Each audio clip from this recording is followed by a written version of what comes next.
Good morning, everyone. I'm Dr. Kim Williams, Chair of Medicine here, and I'm doing a somewhat remote introduction of our introducer as we normally do.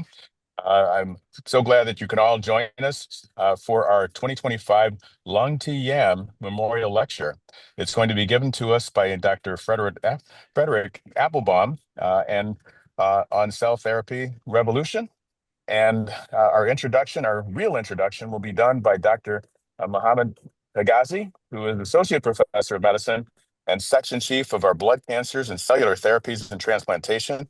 And he's an Associate Director of our Hematology Oncology Fellowship Program. And we're really proud to have this wonderful cell therapy structure and enterprise that we have here at U of L. And without further ado, Dr. Higazi. Thank you very much, Dr. Williams. And can you all hear me virtually okay? Indeed. Yes. All right, perfect. So thank you very much, everyone, for attending the memorial lecture of Dr. Yam.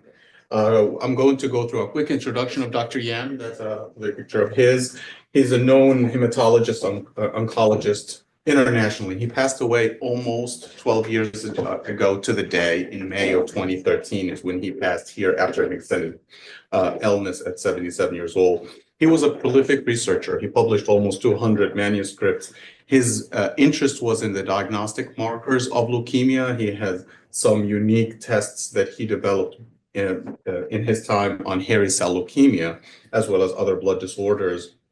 His career started where he was born in Canton, China, not Ohio, and he received his medical degree from the National Taiwan University. He served as his internship at Cook County in Chicago, then moved on to do his training at New England Medical Center in Boston. He is a giant in the American hematology after working at the Scripps Clinical and Research Foundation at La Jolla. And then he came to Louisville back in the 70s, in 1974, to be exact, and he served there until his retirement. He was the head of hematology here at the University of Louisville at the Robley Rex Veteran Administration Medical Center. And he has been well known and remembered as a very, very gracious and very approachable as a professor. The last thing is I actually did a rotation with Dr. Yam as a student 16 years ago, and he taught me how to read peripheral smears and how to guess what the hemoglobin is looking at a peripheral smear, and how to count the white blood cell count and all these things that we really don't have to worry about now. But great man, and we're very happy to have this memorial lecture in his name. Now to our speaker. We have Dr. Appelbaum. He's a world expert in research and treatment of blood cancers in general. He is the executive vice president of the Fred Hutch Cancer Center, the Mecca of allotransplant, as you all know, where it's all started. Dr. Appelbaum serves as the associate director of clinical research for the Fred Hutch University of Washington and Seattle Children's Cancer Consortium. He has set visions and standards for clinical research across the National Cancer Institute, designated comprehensive cancer centers, something that we are working here to become an NCI designated cancer center ourselves. For nearly 10 years, Dr. Appelbaum served as the deputy director of the center, in addition to his role as the executive vice president. As a leader in the research and treatment of leukemia and other blood cancer, Dr. Appelbaum research focuses on the biology and treatment of leukemias, lymphomas, and other blood disorders. He was the lead author of the first paper to describe a successful autologous stem cell transplant, and I will let him say who was the second author on that, one of our very own.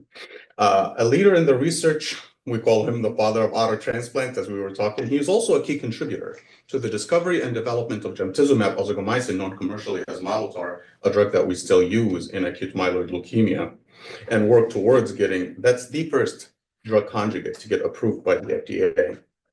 He has led a lot of clinical trials and defined the role of transplantation in the treatment of acute myeloid leukemia, dysplasia, as well as lymphoma. Dr. Appelbaum has also served as the past chair of the NCI Board of Scientific Advisors and has served on the board of, on boards of a number of scientific societies.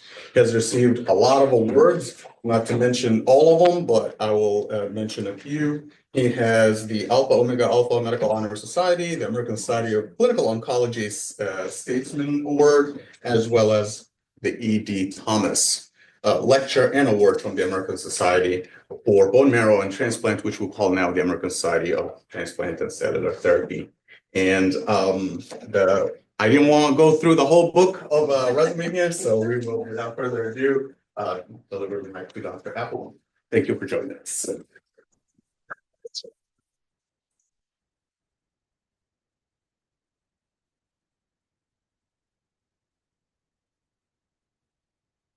When with the nuclear bombing of Hiroshima and Nagasaki, about 200,000 individuals were killed. 80% of them died almost immediately from the heat and percussion of the blast. The other 20% died in subsequent weeks with bleeding and infection, something that was titled atomic bomb disease. After the war, there was a great deal of interest in trying to figure out what atomic bomb disease really was all about, because people feared this might not be the last time that nuclear weapons would be used. In 1949, Leon Jacobson published a series of experiments in which he exposed mice to total body radiation, and several weeks later, the mice died with bleeding and infection, mimicking atomic bomb disease. But shielded their spleen with lead, the mice recovered. Now, interestingly, Jim thought that was because the spleen was producing a hormone, which was stimulating the rest of the body to once again produce blood cells. But then Egon Lorenz, at the same time, did a study where he took cells from the spleen or the bone marrow from an unirradiated mouse and then transferred them to a syngeneic identical twin radiated mouse, and the animal recovered. Well, Don Thomas at the time was a resident, and he read those articles, and it occurred to Don that if you could destroy a normal marrow and replace it, maybe you could destroy an abnormal bone marrow and replace it. And there were lots of people dying of abnormal bone marrows with leukemia, lymphoma, sickle cell anemia, for example. Now, Don was not a researcher. He was born the son of a solo practitioner in Frontier, Texas. Wanted to go to medical school, but the family was too poor to send him there. And so he continued working. But then World War II happened, and there was an acute shortage of physicians. And because of the shortage of physicians, the government started paying the tuition of individuals through medical school if, after they graduated, they would go back and serve in the military. And with that support, Don was able to go to Harvard Medical School. And after graduation, internship and residency, he then went to Germany, serving in the military. And he came back to Harvard as a staff physician. Now, all the time that he was doing that, this idea of marrow transplantation continued to reverberate in his brain. He kept thinking about it and persevering about it. And then, serendipitously, while he was a staff physician at Harvard, a guy by the name of Richard Herrick was admitted to his service. Richard was dying of renal failure, but Richard also had an identical twin. And Joe Murray was at Harvard at the time, did a kidney transplant from the identical twin to Richard. Richard immediately recovered, was discharged from the hospital 2 weeks later, went on and married his nurse, and was the first person ever done with a successful kidney transplant. Now, Don was observing all this, and he also had the idea, well, you could only do transplants between identical twins, but what if you did a bone marrow transplant first, and you gave a new immune system to the kidney recipient? Maybe you could do transplants for solid organs after marrow transplantation. There was another reason to pursue the idea of marrow transplantation. So Don goes to his boss, Sidney Farber, and he proposes to Sidney that wants to do some experiments of marrow transplantation to see if he can make this work. Farber looks at him and says, absolutely not. Everyone knows that it's impossible to transfer tissue between two individuals except in a single situation of identical twins. People have been trying to transplant skin, noses, ears for hundreds, literally thousands of years, and it always gets rejected. So we're not going to waste time, space, or money. It's not going to happen. Now, Don actually knew of one other exception between identical twins when tissue could be transplanted. This is a free martin. I don't know how many of you know what a free martin is, but a free martin occurs when a cow becomes pregnant with fraternal twins, one a male and one a female.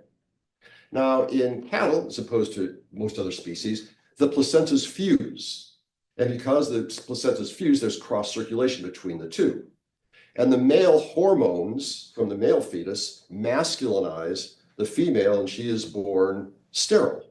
She's called a free Martin because she's free of ever being a maternal mother. That's where the term comes from. But more importantly than the fact that she's masculinized is the fact that if you look at the blood of a free Martin, it will be a mixture of both male and female cells. It will remain that way for her entire life. And if you take a skin graft from the male and put on the female, it will be accepted. That is the phenomenon of neonatal tolerance. By being exposed in utero to foreign antigens, you become tolerant. And the observation of neonatal tolerance is what Peter Medawar won the Nobel Prize for in 1960.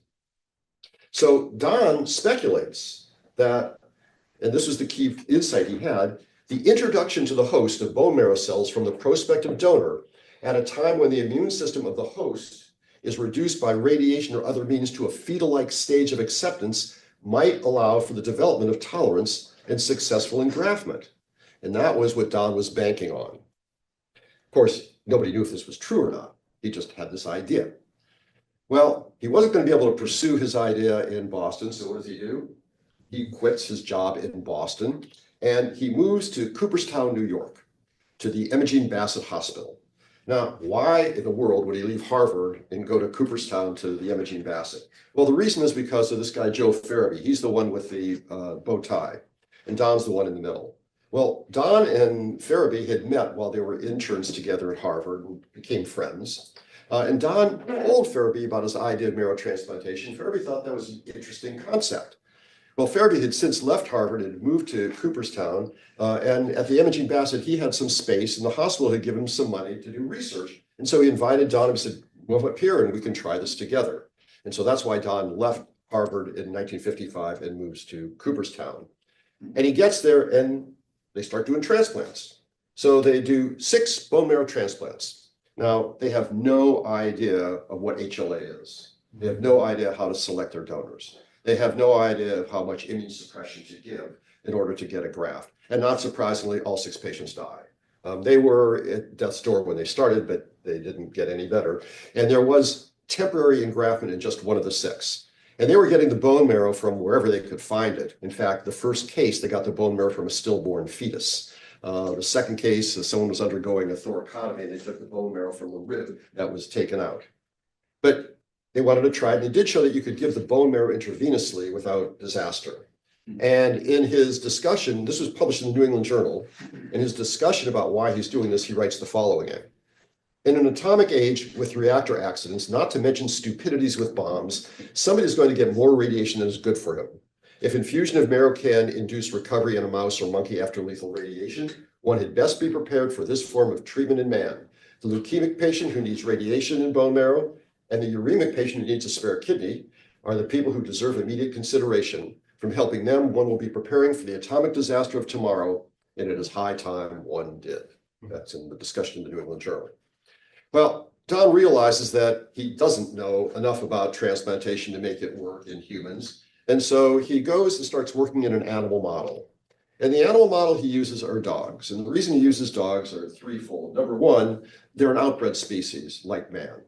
There are litter mates, and so you have brothers and sisters. And they're big enough that you can do repetitive testing. So you can do bone marrows, you can do skin grafts, you can give them transfusions, et cetera, which is a lot harder in rodents. And he does a series of experiments over a couple of years. And after a couple of years, he finds that if he gives enough radiation, around 1,500 rads of total body radiation, and an infusion of bone marrow from a litter mate, and post-transplant immune suppression with methotrexate, he can get some dogs to become long-term survivors. True chimeras with the donor bone marrow and none of their own. But unfortunately, it only happens once in a while. This is one of the dogs it worked in. Honest John, published in the Syracuse Herald American in December of 1959, presciently called Nobel Prize for Test Dog. So in 1960, Don is invited to give a talk in Seattle. And while he's there, he's explaining his frustration of trying to make marrow transplantation work. But it does sometimes work in a dog, but unfortunately, most times it doesn't. And after he finishes his talk, a young guy by the name of Marino Robbins comes running up to the podium and says, "I think I have the ideal patient for you." And Don says, "Really? Who's that?" He said, "I have a 6-year-old who is dying of aplastic anemia, and she happens to have an identical twin. Wouldn't a transplantation work there?" And Don says, "It's actually a pretty good idea." Now, remember, Don is an invited speaker from New York. He's in Seattle. He does not have a license to practice medicine in the state of Washington. He certainly doesn't have hospital privileges. There's no IRB protocol, but it was a different time. So they talked to Nancy and Barbara's parents, and they're all for this. And so he takes Barbara to the operating room. They remove bone marrow from her hip bone and her shin. They filter it and they give it to Nancy, who had no counts at the time and was dying with infections. 2 weeks later, her white count is starting to come up. A month later, her abscesses are healing. 3 months later, mom can't tell Barbara from Nancy. And that was in 1961. I'm happy to tell you that now, 64 years later, Barbara and Nancy are still both alive and well. They live outside of Seattle. Barbara is a retired occupational therapist. Nancy is a retired school nurse specializing in kids with special needs. So that's Nancy Lowry, the first person on the face of the earth ever cured with a bone marrow transplant. So after Don publishes this, there's considerable interest, and a bunch of other people start to try to do transplants. But they, again, have no idea how to do HLA typing, hadn't been invented yet. And Don's not doing this. These are done at other centers, and every center is doing 5 or 10. None of them are surviving. And between 1958 and probably 1962 or 63, there are estimated to be 200 transplants performed, the only survivor being an aplastic anemia with an identical twin. And almost everyone leaves the field. But Don didn't. Having been in Seattle, Don was a very avid hunter and fisherman, loved the outdoors, and he also realized that he needed more scientists around him than existed in Cooperstown. And so in 1963, he decides to move from Cooperstown to Seattle. And when he gets there, a couple other people join him, including Reiner Storb, Bob Epstein, and Dean Buckner, some of his very first fellows. And Don is trying to figure out how to successfully do transplants. But fortunately, at the time, there was also progress being made in human HLA. Jean Dausset won the Nobel Prize along with Benaswith and Snell for helping to develop this. And so what Don does is he tells Reiner and Bob Epstein to just copy essentially what Dausset is doing, figuring out how to do HLA typing in humans, to see if you can figure out how to do DLA typing in dogs using the same kind of cytotoxicity assays. And they do figure that out after a couple years. And then in 1966, 67, they do this experiment where they take dogs and they give them 1,500 rounds of radiation. And if they give them a mismatched transplant, all the dogs die. But if they give them a matched littermate transplant, all the dogs recover, become long-term survivors. And with that, Don says, okay, I'm ready to go back in the human situation and try doing transplants in humans once again. So they go to the old Seattle Public Health Hospital. He's given an old ward on the 7th floor. They actually have to paint the rooms themselves. And the nursing station is the same place where the ice machine is. But it's serviceable, and they start doing transplants. The first year, they do 6 transplants. None of them leave the hospital. The next year, they do 9 transplants. 2 of them leave the hospital in complete remission. These are all end-stage leukemia patients. But 2 leave the hospital in complete remission. So there's some encouragement there. The next year, they do 18.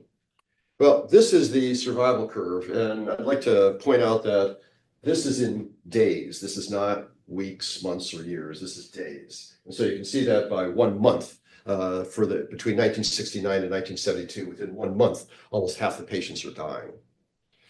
The fortitude of the nurses to continue to care for these patients during that time was really incredible because it was hard. But what they were seeing is that there were at least some patients that looked like they were getting out there a year or 2 in remission. But Don realizes that, this early mortality rate is just not acceptable. We have to do something to help that. And these people were coming in already with end-stage leukemia. and then they're given total body radiation of 1,000 rads, and they're developing horrible mucositis. They're not able to eat, so they're essentially starving to death. They're getting infections with all kinds of bacterias and viruses and fungi that people hadn't seen before. And so Don hires a number of people that come in and starts working to improve things. Bob Hickman was a pediatric nephrologist in Seattle, and Don calls Bob up to put in arterial venous shunts so we can try to give these people intravenous alimentation. And Bob says, well, he does that, but then he figures out something better. He invents the Hickman catheter, which is used a lot of places now.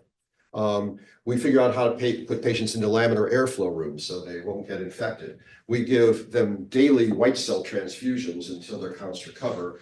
And with Joel Meyer's leadership, we develop antibiotics that are more effective against pneumocystis, which we hadn't seen before. And now we're seeing it in these patients. And also eventually ganciclovir for CMV, which was a huge advance. And with that, now patients are surviving. Not everyone's being cured, but at least the early mortality rate falls dramatically from what it had been starting in 1974, 1975.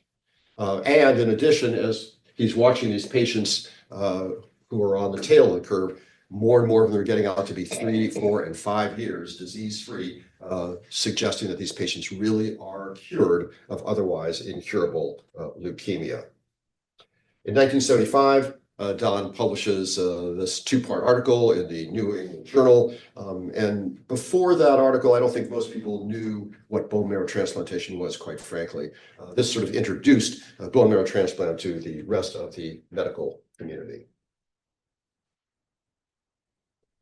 So between 1975 and 1990, the ensuing 15 years, there are a bunch of advances in marrow transplantation. These are some of them, some of the headlines. I'll go through a few of these. When I was thinking about training in oncology, I had read some of Don's work and was just entranced with the idea of marrow transplantation. And so I decided that I was to do my fellowship at the National Cancer Institute. Well, it turned out that I got assigned to the program that was being run by a guy by the name of John Ziegler. Now, John had just was studying Burkitt's lymphoma in Uganda, and he had to get out of there when Idi Amin rose to power. And so he comes back from Uganda and is assigned to run the pediatric oncology branch, which I got assigned to. And so I'm working with John, and suddenly, because he's there, we're getting patients with Burkitt's lymphoma from all over the East Coast, just inundated with these kids. And if you've never taken care of Burkitt's lymphoma, I'll tell you, it is the most aggressive leukemia lymphoma you can imagine. I mean, it grows at an unprecedented rate. Now, you can cure it with chemotherapy sometimes, but if it isn't cured in first remission, that the kids, there's nothing that helps them. And so Don had already showed that you could freeze and use canine marrow and get a graft with it. And so working at the NCI, we said, well, what would happen if we took kids that had Burkitt's lymphoma, we take out their bone marrow while they're in first remission, and if they happen to relapse, we'll come back and treat them with very high-dose chemotherapy supported by this autologous marrow. And so we did that study. And we published the study in 1978. I'd point out that the second author is Jeff Herzig from Louisville fame. John Ziegler's the third one. And this was the first study that showed that autologous human marrow actually could engraft, leading to recovery, and also the first cure of lymphoma with marrow transplantation. And now there's probably 30,000 people that get an autologous transplant worldwide. And I have to say that Jeff and Bob Graw were really incredibly important in helping me get this done. And another guy that was at the NCI that helped was this guy, Roger, and is also very, very supportive of the work we were doing. And so I will always have a deep sense of gratitude for both Jeff and Roger in helping my career for sure, and I'm sure many of yours. Well, after I published that, the phone rang and it was Don Thomas asking me if I'd like to come out to Seattle, which I was thrilled to do. And when we got to Seattle, there were a number of other firsts. We did the first study comparing chemotherapy to transplantation. Here it was not a randomized study. Back then, we could only do transplants if you had a matched sibling. And so we had patients come in, and if they had a matched sibling, we did the transplant. If they didn't, they served as controls, and we were able to show the advantage of transplantation to chemotherapy for patients with AML in first remission. We also published the first results of marrow transplantation, being able to treat patients with pre-leukemia. That's, for you guys, that's myelodysplasia. We used to call it pre-leukemia back then, just by the way, like we used to call AML, non-lymphoblastic leukemia. We also published the first result showing that allogeneic transplantation could cure non-Hodgkin's lymphoma, and the first study that showed that transplantation could cure patients with MOP-resistant Hodgkin's disease. In 1978, John Hansen, who had been recruited to the center to help develop our unrelated donor transplant, or to do HLA typing, is why he originally came to Seattle. John's in his office, and this guy, Bob Graves, knocks on his door. And Bob hadn't been invited. That wasn't Bob's style. He just showed up. And he said, can I talk to you? And John said, sure. And Bob said, I have a problem. And John said, what's that? He said, my daughter's going to die. My daughter has ALL, she's relapsed, and none of the three siblings match her. Now, Bob, it turned out, was a veterinarian and was able to read medical literature and was a very bright guy. He said, but I happen to know that Laura has probably one of the most common HLA types among Caucasians, and I'll bet you could find an unrelated donor for her if you tried. Now, it's never been done before. And John says, you know, that's certainly possible. I'll talk to Don. And so he said, yeah. Bob says, let's go talk to Don. Now, he didn't just go down and talk to Don. I mean, we didn't, but Bob did. So he just walks down to Don's office and says, what do you think? And Don says, you're right. It does sound like a reasonable thing to do. I think we're ready for that. And so we'll look. Now, all of us knew our HLA types at the time because we all gave platelets to our patients.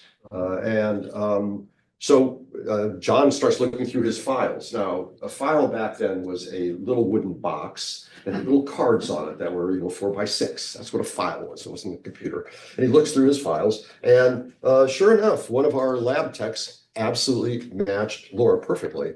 And so we went ahead and did the transplant. It went swimmingly. Laura never even had a fever post-transplant. Went right through. Now, she was treated in a laminar flow room, but and so Bob was incredibly grateful and formed the Laura Graves Foundation to try and create a registry.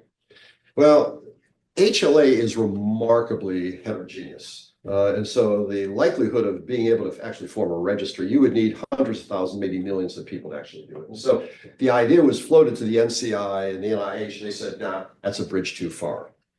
Well, a few years later, I get a call from a guy by the name of John Nanfro, who I knew he was at the Bethesda Naval Hospital. And John says, Fred, I have a patient I'd like you to see. And I said, sure. And he said, his name is Elmo Zumwalt III. And Elmo is a young man that has a refractory lymphoma, and I think he'd benefit from a transplant. Now, to make this story just a little bit more poignant, Elmo, the young guy here, was a PT boat captain during the Vietnam War. And he was heavily exposed to Agent Orange, which almost certainly is what gave him his lymphoma. His dad was Admiral Zumwalt, who was head of all naval operations in Southeast Asia, and he's the one that ordered Agent Orange. And that actually is written in a book. It's called My Father, My Son, tells the story.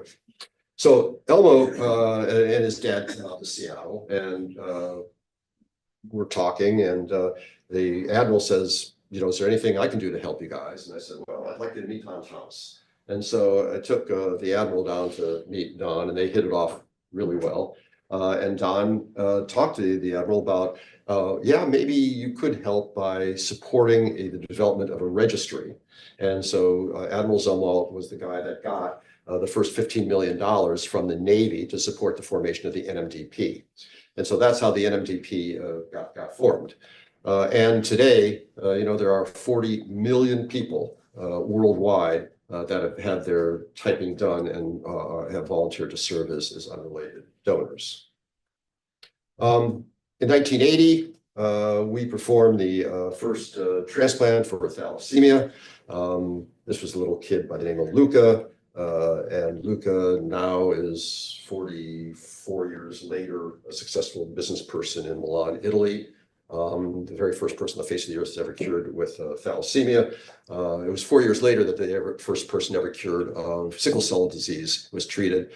Kimberlin George. Kimberlin actually had AML was the reason she was transplanted, but she also had sickle cell disease, and in curing her AML, her sickle cell disease was also cured.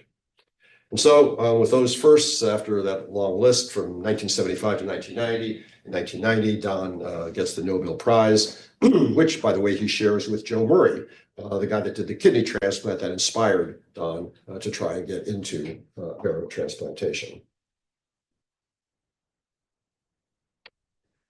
So now that was in 1990. So that was still early days in transplantation. Could you see the growth of the field? It's estimated this year that the estimates are probably about 100,000 transplants will be performed worldwide, all rising from Don's initial work. And the outcomes continue to improve. Excuse me. This is a conglomerate of two studies that we published from Seattle that include about 4,000 patients that we transplanted.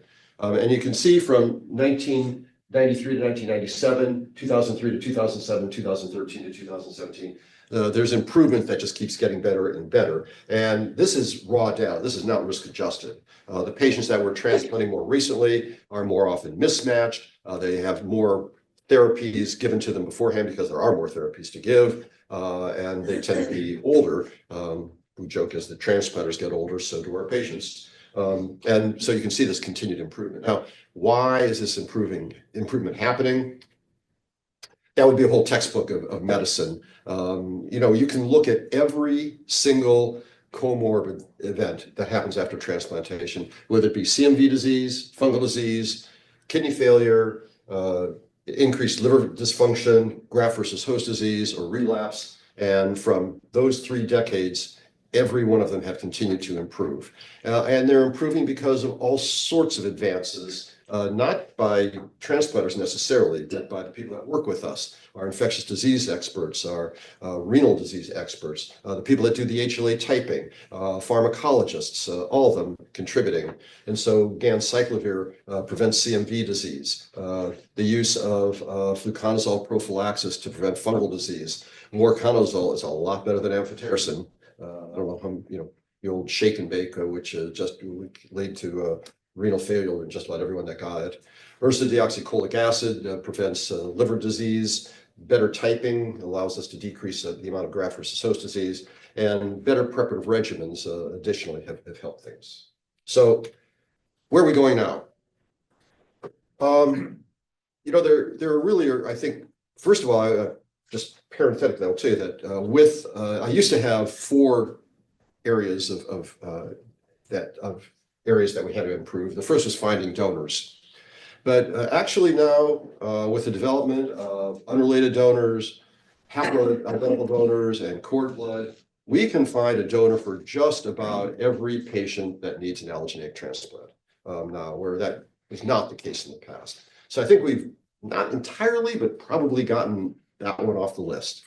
The other 3 areas that we continue to work hard on are to try and develop better preparative regimens to both immune suppress the patient more effectively and to eliminate the malignancy and to have decreased toxicity while we're doing it, to eliminate graft versus host disease and the prevention of post-transplant relapse. This would be a little bit of a side trip here, but one of the things I was interested in when I started working with Don was the possibility of doing bone marrow transplants with a preparative regimen that would be less toxic. And I had the idea that maybe if you took a monoclonal antibody, once they became available, and hooked up a radioisotope that acted locally, you could target your radiation to the bone marrow, to the spleen, to the lymph nodes, and you could avoid the lung, the liver, or the GI tract, and you could give a higher dose where you wanted it and a lower dose where you didn't. The first antibody I picked was an anti-CD33 antibody because, frankly, there was a colleague of mine, Irv Bernstein, at the Hutch that had he invented the CD33 antibody, and so we started working on it. The very first patient we gave it to, I'll never forget this, we're sitting there infusing the radioisotope, and it's under a gamma camera, so we can watch as it's happening. And you could see, in the bloodstream, and even within 5 minutes, the vertebrae started to light up. The pelvic bones lit up. And I mean, we were so excited. I was ready to get my ticket to Stockholm. We came back the next morning and looked at the kid under the 19-year-old college kid, looked at the kid under the gamma camera in the morning. There was nothing left in the bone marrow, or very little. When it happened, and we didn't do the experiment beforehand, we should have, we didn't realize this, I don't think anyone did, but it turns out that CD33 does bind to the leukemic blast, but it's rapidly internalized when it binds. And because it's internalized, the deiodinases inside the cell just chopped off the iodine. We were using I-131 and excreted it, and it was showing up in the urine. So it had the residence time of the radiolabel in the marrow was really quite short. It was half-life of less than a day.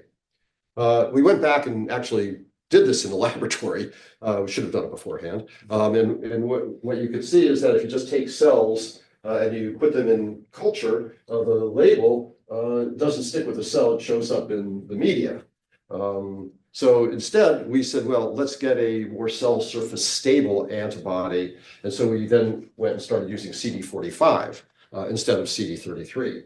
And when we did that, we, in fact, were able to show that you could get preparative regimens using CD45 that targeted the radiation therapy directly to the marrow. And that led to the development of a drug called IMAB-B, which met its FDA criteria for approval, but I don't think the actinium, the company, is probably going to take it forward because iodine is a little bit too difficult for people to handle, and that was the isotope that we used here. And so what we've since done is we're now using astatine 211, which is much, much easier to handle. You can do it with gloves. You don't need to have people in lead shielding rooms. And so this, and we now have, this was just presented recently by Brenda Sandmeyer, one of my colleagues, where we're taking patients who have end-stage leukemia, can't get a transplant because they're too old or infirm. They can't tolerate an ablative regimen. And so we're giving them a non-ablative regimen, just fludarabine and low-dose TBI, plus the astatine, and we're getting long-term survivors in that therapy. So that's, excuse me, one direction that we're moving to develop a better preparative regimen. Now, I do want to go back and not forget about CD33. That's the one that went in the cell. Well, once it went in the cell, we said, that's interesting. We know that CD33 is not on the hematopoietic stem cell. It develops after the hematopoietic stem cell. So we said, well, what if you then put a toxin on the CD33? Remember, it is going into the cell and then getting excreted. And so the toxin that we picked was something called clitchymycin. And when you put clitchymycin on it, so CD33 plus clitchymycin, it internalized, it killed the leukemic blast, and it did not cause aplasia. And that is gemtuzumab ozogamicin, which is the first antibody drug conjugate ever approved by the FDA, invented by Irv and I. This is the prospective randomized study that shows the advantage of adding gemtuzumab ozogamicin. This is overall survival. This is relapse-free survival. This is the French 0701 study. And now, as I think most of you know, there are at least 15 or so antibody drug conjugates that have been approved, and there are a couple hundred that are in development. And not just for leukemia and lymphoma, but also importantly for solid tumors, including breast cancer, lung cancer, and others. So we talked about developing better preparative regimen. The second area that we're trying to make headway in is developing better GVHD prophylaxis. This is a study that was just presented at the last tandem meeting from Seattle by my colleague, Masumi Ueda. And what we did here was this is a prospective randomized study in patients who were getting a transplant, comparing what had been our conventional approach, which is cyclosporin, sirolimus, and MMF, to a combination of cyclosporin, sirolimus, and post-transplant Cytoxan. And the endpoint here is something called CRIFs, or other people call it GRIFs. You have to be free of graft versus host disease, you have to be free of relapse, and you have to be alive. So this is the best outcome. No GVHD, no relapse, you're alive. And when you look at that composite outcome, It was 73% at 1 year, 40 compared to 48% in the control group. And that is highly statistically significant. Now, that's not the only approach we're taking. This is an approach that has been developed by one of my colleagues in Seattle, Marie Bleakley. In animal models, it appears pretty clear that the graft versus host disease is due to not memory T cells, but naive T cells. So it's unless you've been heavily transfused, the donor been heavily transfused, it is unlikely that they're going to have memory T cells that are going to cause graft versus host disease. But it's the naive ones that do that. So what we've done here is to deplete the naive T cells from the bone marrow before the transplant. And this is a study that was published in JCO. It includes 138 patients, consecutive patients on 2 phase 2 studies. And what you can see is that the incidence of grade 3 or 4 acute graft versus host disease was almost 0, 4%. And chronic graft versus host disease was down to about 8%. And I'll tell you that those patients that had chronic graft versus host disease, virtually all of them were able to get off of immune suppression, which is very within a year or two, which is very much unlike what had been the historical incidence. And finally, this is 138 patients getting ablative marrow transplants. This is our non-relapse mortality. It is 8%. Now, just compare that with when we started this talk, where I was showing you that 50% of patients were dead in 3 months. Now, the total mortality rate for allogeneic transplants is about 8%. So quite a bit of progress that a lot of people deserve credit for. Well, the final big hurdle is preventing post-transplant relapse. How are we going to do that? We have, I think, 3 approaches that we're taking. One is to use post-transplant maintenance chemotherapy if you have a target. So if you're transplanting leukemia that has, for instance, a FLT3 mutation, or transplanting leukemia that has an IDH mutation, can you use after the transplant medication to try and prevent the disease from ever coming back? The second approach is the use of synthetic cytokines, and the third approach is the development of adoptive immunotherapy.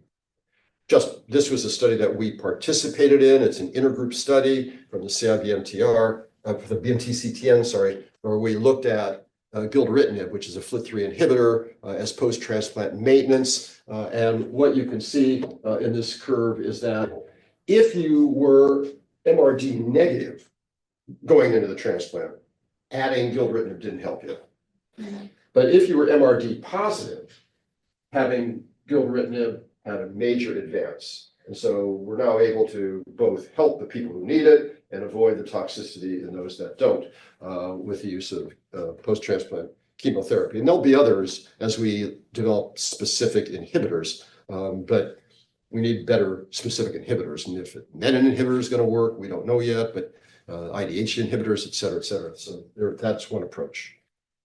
Another approach is the development of synthetic cytokines. Now, once we have shown that by using, for example, post-transplant Cytoxin or naive T cell depletion, I don't know which is best. And actually, we're doing the prospective randomized study right now, comparing post-transplant Cytoxin to naive T cell depletion. But once you show that, then what we found, particularly with post-transplant Cytoxin, for example, that you have gotten rid of most of your T cells, and the ones that are there, unfortunately, with post-transplant Cytoxin early on, are not exhausted. And so that means that we might be able to add synthetic cytokines after the transplant and recapture that graft versus leukemia effect. One approach that we're using is the use of a decoy-resistant IL-18, that's DR18. IL-18 is a very potent immune stimulant. The problem is, as soon as you give IL-18, the cells, the monocytes also secrete an IL-18 binding protein, which blocks IL-18. So you give it, and it gets this break as soon as you give it. And so Aaron Ring, who now is at the Hutch, has developed something called DR18, which is not inhibited by the binding protein. And so that allows for continued stimulation with IL-18. And we're now done a study where it's a phase 1 study but we've given this to 10 patients after transplant who had recurrent disease. And we've seen that several of them have gone back in remission, and we've not seen untoward graft versus host disease with that approach. So that's something that we're looking at. The final area is the use of adoptive T-cell therapy after a transplant. As I'll mention, Don won the Nobel Prize for developing marrow transplantation. And I don't think anyone would argue that that wasn't a worthy award for that, that deserved it. But I would also argue that I don't think that's the major impact of Don's work. As I'll show you, there are other things that go way beyond that. And this is one of them. Early on after transplant, early on back in 1979, we realized that if you got a transplant and you got it from an identical twin, the chance that your leukemia would come back was far higher than if you got it from a brother or sister, even if you didn't develop graft versus host disease. But if you develop graft versus host disease, the chance that the leukemia would come back was way, way down. And the only way that you can explain that is that the new immune system coming from the donor was seeing the leukemia as being foreign and rejecting it. Because when you took the T cells back out of the bone marrow, the relapse rate went right back up to what it was with a syngeneic. And so we recognized that, as did others. And when that was first recognized in 1979 by our group in Hutch, then some people would relapse after transplant, and we started just taking donor lymphocytes, bulk lymphocytes, and giving them to those patients. And in fact, some patients went back into remission. Some didn't, but often they did. But often they also would get graft versus host disease. So we realized that, yes, you could use donor lymphocytes, but we needed more specificity and we needed more potency. And then in trying to do that, could you actually transfer lymphocytes that had antigen specificity? And so we used CMV as a model. And Stan Riddell and Phil Greenberg did the study at the Hutch, where we took patients who were undergoing a transplant who were CMV seropositive. So they had CMV in their bodies. And we took their donors and we were able to isolate from the donor CMV specific T cells. And we were able to expand them using what Phil and Stan invented, CD3, CD28, which is the way we expand T cells now. And then they would take those CMV specific T cells from the donor and after the transplant, give them to the patient and reconstitute CMV immunity. And that was the first successful transfer of antigen-specific T cells in humans ever. And that was published in Science in 1993 and then 1995 again. Well, once we were able to do that, then we said, well, can we find the T cells that see the leukemia, the T cells from the donor that see the patient's leukemia? And can we isolate those and expand those? And we found out that, in fact, occasionally you could. But it was incredibly labor intensive, and there was no way that was going to be scalable. And so the next step then was to say, well, if you can't do that, can you take out donor T cells and put in the receptor that you want that sees the leukemia? And that was the generation of the first generation CAR T cells. We gave those in 2008. They didn't work very well because it turned out that you needed a second signal, which is Michel Sadelain's major contribution from Sloan Kettering. And suddenly in 2010, we had these second generation CAR T cells. But I think you can see a direct line of sight from the first observation of a graft versus leukemia effect to what we now know as these CAR T cells or TCRs, which are widely used. And I'm sure that you guys are, I know you guys are using them as well. There are now 14 different FDA approvals. Admittedly, most of these were for lymphoid malignancies, ALL, CLL, non-Hutchinson lymphoma, myeloma, but there now are two CAR T cell therapies that have been, well, TCRs, that have been approved for solid tumors as well. And I'm sure that that's what's going to be happening more and more in the future. But in order to do that, we're going to need, the big challenge is getting this to work in solid tumors. And I think we're getting there, but it's a lot of people working in laboratories all over the world attacking these problems. We need to identify appropriate targets. We have to have good recognition receptors. The cells that we generate have to be engineered so they actually don't get exhausted and they persist. Now we could also overcome the obstacles in the tumor microenvironment. And we have a very large group of scientists at the Hutch and working on many of these different aspects, as are individuals all over, as I said, all over the world. I just came back from the International Society for Cell Therapy, and some of the talks were just really amazing. So I would say one of the problems or concerns about this is the expense. CAR T cells now will run you $500,000, $400,000, and that really is a problem. And there's also the time for manufacturing. But this is from Hans-Peter Kiem at the Hutch. What Hans-Peter has worked to develop is a vector that is a VVAC vector, which can, by simple IV injection, infect the T cells in the patient's body and turn the patient's own T cells into CAR T cells. And so this has not only been done in mice, this has now been done in primates. And what you can see is after giving this injection, what they're able to find is that we get as much B cell depletion with the VVAC as you would get by creating CAR T cells in vitro. And if you can just do it with a simple injection, that is going to solve such a problem. Just in the last couple of minutes, as I said, one of Don's legacies, I think, is the development of adoptive T cell therapy, but another is the development of gene therapy. As I said, the very first patient with thalassemia that was ever cured was cured with marrow transplantation. The very first patient with sickle cell anemia that was ever cured was cured with marrow transplantation.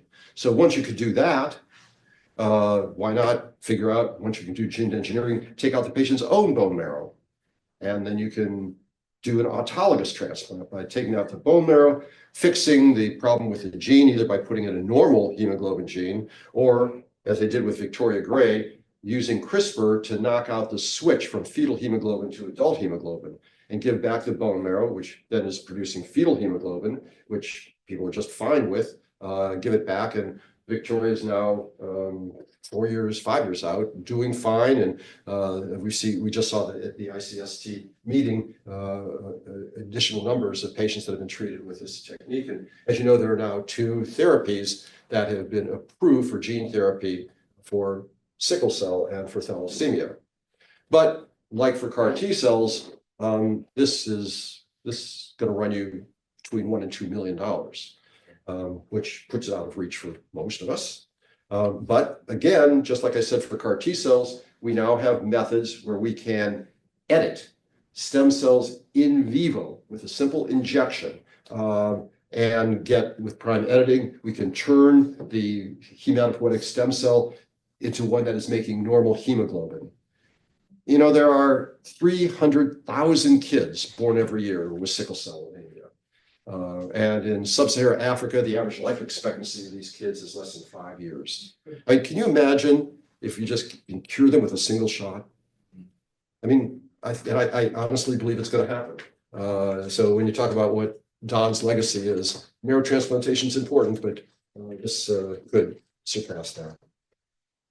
The very first patient ever cured of HIV, the Berlin patient, Timothy Ray Brown, again, got a transplant for his AML, not for his HIV, but Tim had a lot of donors, and so the people that were treating him were smart enough to say, hey, maybe we can find a CCR5 delta 32 mutant, which would be resistant to HIV infection. They used that donor, and sure enough, the new immune system was not infected with HIV. He was able to get off all antiretroviral therapy with no recurrence of HIV, the first person in the world ever cured of HIV. And so now, like what I've said before, experiments are going on in Seattle and elsewhere where we're going to take out patients who have HIV, take out their immune cells, gene edit them so that they will be resistant to HIV infection, give them back, potentially curing HIV as well. And again, if we can do this with in vivo delivery, wouldn't that be just wonderful? Finally, this is in press. We don't do this in Seattle, but I called a friend of mine in Stanford, where they are now doing what Don originally thought about doing transplants to make solid organs tolerant. And what they did here, they have patients who have needed kidney graft. And so what they do is they take out bone marrow from the donor. They give the patient a very, very low dose preparative regimen transplant, just using ATG and TLI, total lymphoid radiation. And after they do that, then they do the kidney graft. And this is a prospective, they've done the phase 2 study. This is a prospective randomized study. And the first 20 patients that they've treated, 16 of them have had kidney grafts and are off of all immune suppression. Now, I'm not a kidney graft specialist, but it's very, very, very unusual that you can get people off of immune suppression once for solid organ transplants. And I also was interested to learn that the average life expectancy of a kidney graft is only about 10 years. And so people have to be retransplanted multiple times, which adds to the shortage of organs. And here is one more bit of Thomas's legacy. So, you know, if you're going to talk about what Thomas did, certainly, as I mentioned, he deserves all the credit for developing marrow transplantation. But I think his legacy goes beyond that. It is adoptive T-cell therapy. You can see a straight line why that happens. Antibody drug conjugates, so a bit more circuitous how that came about, but still generated from Tom's work. Gene therapy and solid organ transplant tolerance. So just in the last 2 minutes, you know, people have asked me, well, what was it like working with Don? What'd you learn? And these are pretty superficial ideas, but I'll just say that one thing is to read widely. If Don hadn't known about neonatal tolerance, if he hadn't reading about the ability to try and overcome the atomic bomb disease, he never would have gotten into marrow transplantation. And throughout his entire career, Don read really widely. So I wrote a book about Don called Living Medicine, and I was able to go through his files about his doing it. And it was remarkable, the articles that he kept and would put little notations about throughout. So he really did read widely. Pick an important question. I asked Don why marrow transplantation. And he said, well, if you're going to do something with your career, you got to make it important. Why would you pick anything trivial? So, you know, I think I would pick, you know, not trivial issues. Pick an important issue that you want to work on. And focus. Now, this may seem sort of contradictory to the first statement of reading widely, but I think it's important to have a large amount of knowledge, but to focus on one particular problem. When Don became the center director at the Hutch, when the Hutch was formed 50 years ago, 1975, for the first 8 years, he never hired anyone to do anything in breast cancer, lung cancer, pancreatic cancer. I mean, there was so little going on in his view, and he said, let the community oncologists take care of it until we have something to offer. Everyone that he hired for those first 8 years was to make marrow transplantation work. And by doing that, he was able to accomplish it. And he persisted. You know, that first attempt at transplantation back in 1956, it was another 14 years before he had anyone that really was a long-term survivor of transplantation. And value teamwork. Don was incredibly generous with all of us, and he really built a small department of medicine to make transplantation work, including, you know, GI docs, pulmonary docs, renal docs, pharmacologists, and importantly, infectious disease experts, all focused on the topic of marrow transplantation. Also, have a life outside of work. Don was a great hunter and fisherman. And when he was recruiting us, he would always ask someone, well, are you a skier or are you a fisherman? And he'd say, well, why do you want to know? And he said, well, I want to balance my faculty so I know who's playing hooky during the summer and who's playing hooky during the winter. Equal number of people, so there'll always be someone here. Don is, this is that's actually that's Don. These are steelhead if you haven't ever fished. And this is Ted Graham, our animal technician. That's George Santos without the fish. He was visiting from Baltimore at the time. And the final lesson, if you are very, very lucky, find a great life partner. Dottie, it's been said often, but not often enough, that if Don was the father of marrow transplantation, Dottie was the mother. Dottie, when they were in Boston, she worked so that they could have a living wage. When they went to Cooperstown, she learned how to be a lab technician. When they went to Cooperstown, she did all the blood counts and the cytogenetics of the dogs. When they came to Seattle, Dottie was the administrator for Don on grants. She also was a journalism major, and when we would send in a paper early on that had Don on it, which all of the papers did early on, we'd get comments back in pencil from Don, fix this, or the concepts aren't quite clear here. And then in red from Dottie, we would have every split infinitive, every dangling participle would be marked, and she was really an incredible woman. One time, very early on, I wrote the first paper about myelodysplasia, and I said that the patient was alive, 728 days post-transplant. And she circled it and said, no, it's 729. You forgot that last year was leap year. That's how exact it was. So anyway, I want to thank, of course, everyone that worked in Seattle, the mid-levels, the nurses, the pharmacists, everyone. And I also want to thank you for inviting me to come and to give this lecture and for your attention. So thank you.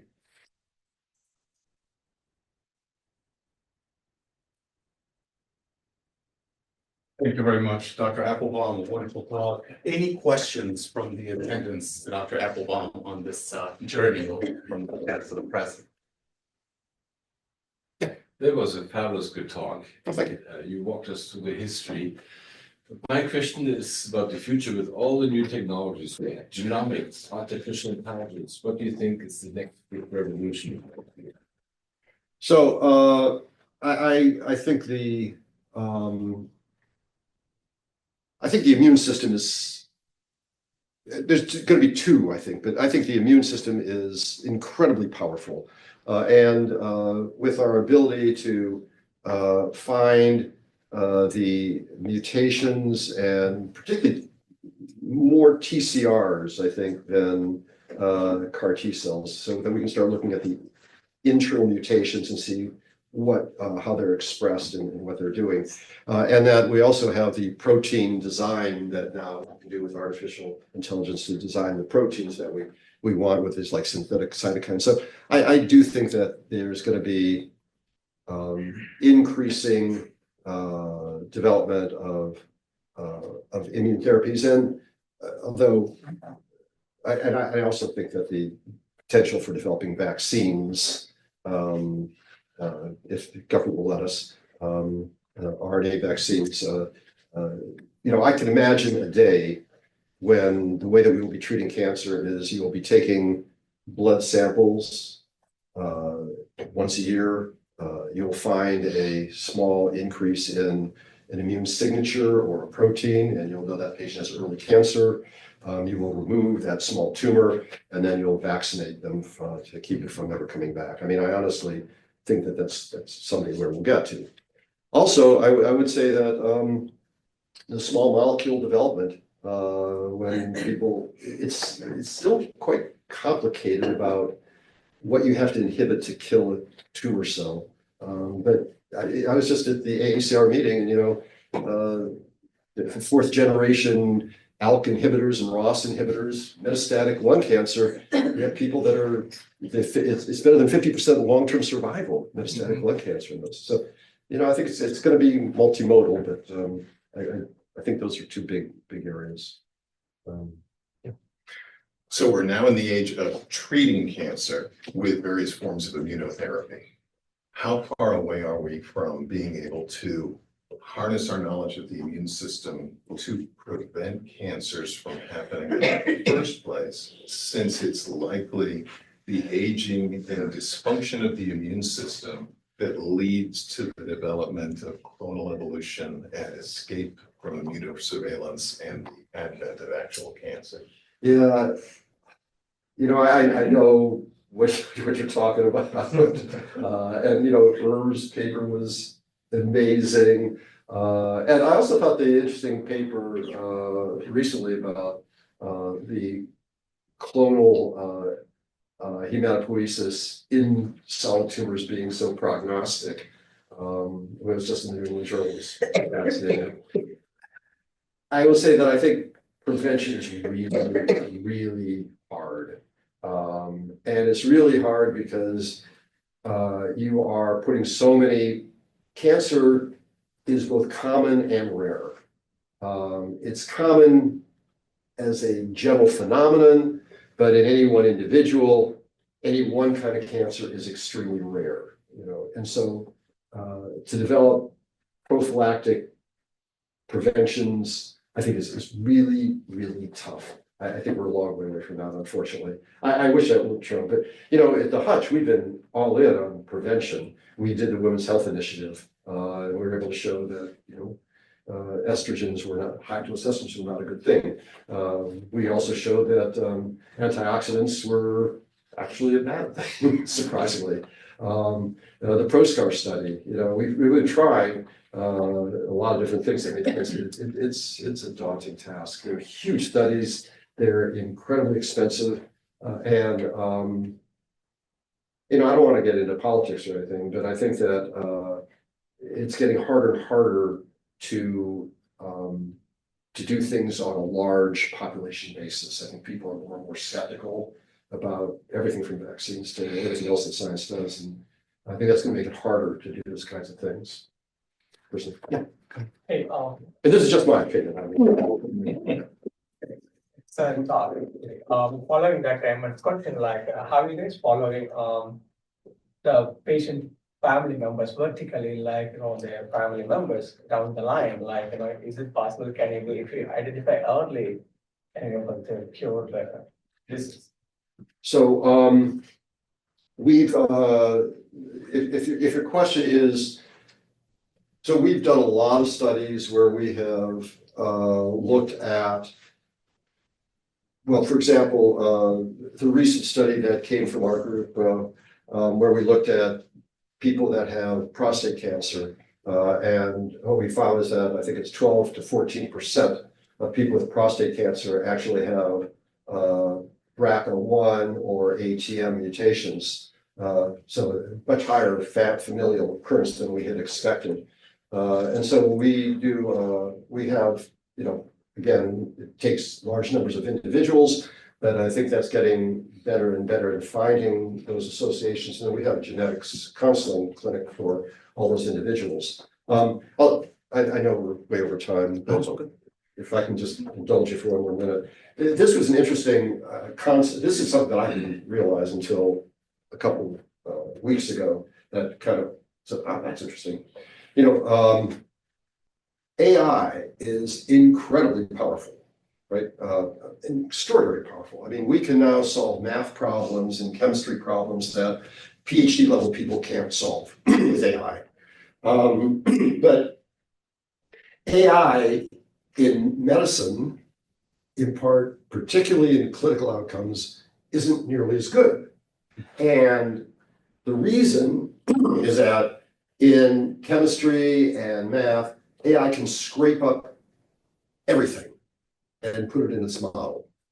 But there's a thing called HIPAA. And so AI can't look at individual medical records. So it's like a black hole right now.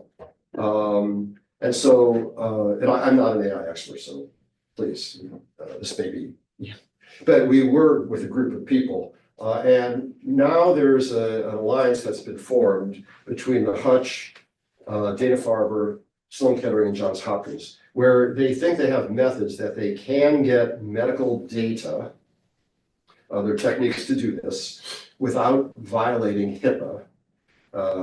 Some of them, are, and like, for example, if someone was 40 years old, well, no, they are actually anywhere between 39 and 41. So you can kind of smudge some of it. So it doesn't violate HIPAA, but you can still get the principles out of it. And then we are keeping the information within each of the centers federated, but then the principles that they find are shared. So this is called Kaya. It's the Cancer Artificial Intelligence Alliance, and it's been funded. We have about $60 million so far, supported by Amazon, Amazon Deloach, Slalom, NVIDIA, and Microsoft. So we're trying to make use of this and how we can actually make better use of AI in looking at medical records and how it'll be treating patients. But I thought that was an interesting insight that it's sort of black box because of that. Thank you, Dr. Appelbaum. One last question. I see it here sent in remotely. They're talking about a patient who was admitted with a renal transplant, who stopped taking the transplant drugs 20 years ago, and the kidneys are still working. Would you have any explanation for such? Yeah, good luck. Yeah. I will say that the very first insight that Don had about wanting to get the immune system back to a state of fetal situation, then giving the marrow and hopefully for the development of tolerance, we still don't entirely understand all the basis of tolerance. There are patients, rare patients, that are able to come off immune suppression after kidney transplantation, but it's, as I said, it's pretty rare, which is why they're doing the controlled trial of doing the transplant first, because they want to see the difference. But some people may develop tolerance is both depletion and it's both an active it's both active and passive. That is, you get rid of autoreactive T cells, but you also develop suppressor cells. And so it's the balance between the two. And probably someone was very lucky, and I'm betting that was also probably a sibling donor, because I think it happens very rarely in unrelateds. But yeah. Well, just a quick comment with regard to that. Where's your thought with regard to the microchimerism data? Because they've noted that liver transplants do this the most, and renal transplants not as much. There's this hematopoietic rest of cells that comes along for a ride in the liver, and you can do this sort of microchimerism, and those people seem to do better. Yes, so that's why they're trying to get microchimerism with this, with the transplants. Right. Interestingly, in the paper that it's only in press, but not all the patients maintained microchimerism, but they still were able to get off of. They had microchimerism when they got off of immune suppression. Some of them lost their microchimerism, but they did not necessarily reject their kidneys at that point. Of course, you'll have to have longer follow-up with that. But they don't always go hand in hand. Do you think part of the reason we don't know this is because we're very good, for example, at finding myelodysplasia, because we can do bone marrow biopsies, but we haven't defined things like lymphodysplasia because we don't routinely look at lymph nodes, and therefore we don't routinely find microchimerism too for the same reason? It's interesting speculation. Hadn't really thought of that, but yeah, I mean, it's a lot harder to do lymph node biopsies, that's for sure. And it's absolutely true that I mean, like we just talked about in that New England Journal article, that we look at the peripheral blood as what's happening in the body, but it's only one small compartment, and it can be very different than what's happening in other places, like in tumors, et cetera. Yeah, for sure. Yeah.